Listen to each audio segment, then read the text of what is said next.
دیستراکیز بای وکال امیر امادی، ارنجمنت بای افشین آذری.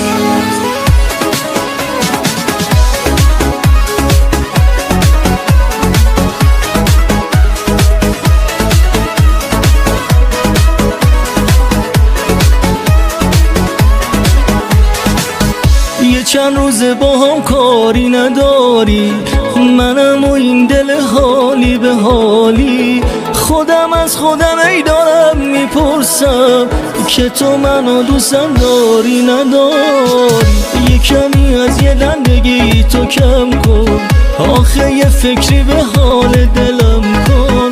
تا که میام بگم کجای عشقم، بهم میگی بابا برو ولم کن. دلم اگه خسته از کار توه یا اگه شکست از کار توه، دل بیقرارم دار و ندارم، آخه بی انصاف مال توه.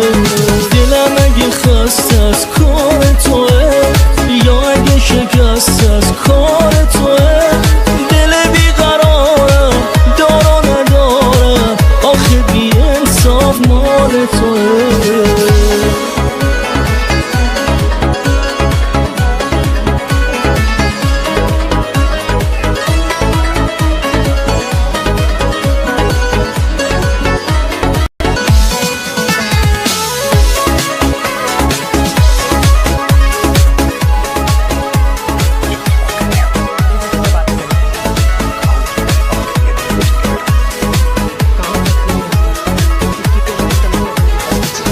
نمیدونی چقدر حالم عجیبه، چشات یه لحظه از یادم نمیره. یه وقتایی که سرگرمم به کاری، یه هایی بی هوا گریم میگیره. غرورم خوبه ولی تا یه حدی، یعنی چی یه هایی گذاشتی رفتی.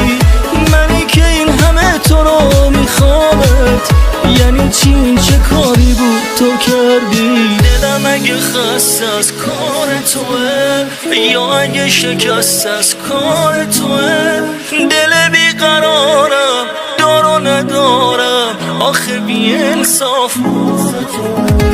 دلم اگه خسته از کار توه یا اگه شکست از کار توه، دل بیقرارم دار و ندارم، آخه بی انصاف مال توه.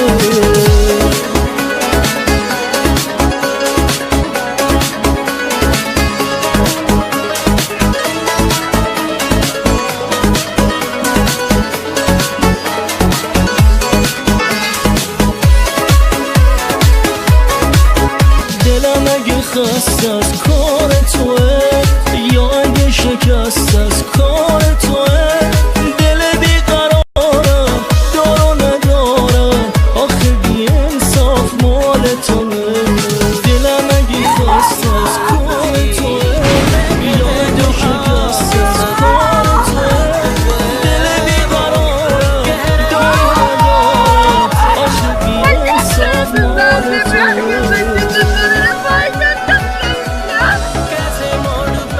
اگر دروغ بگم سگ همسایه‌مونو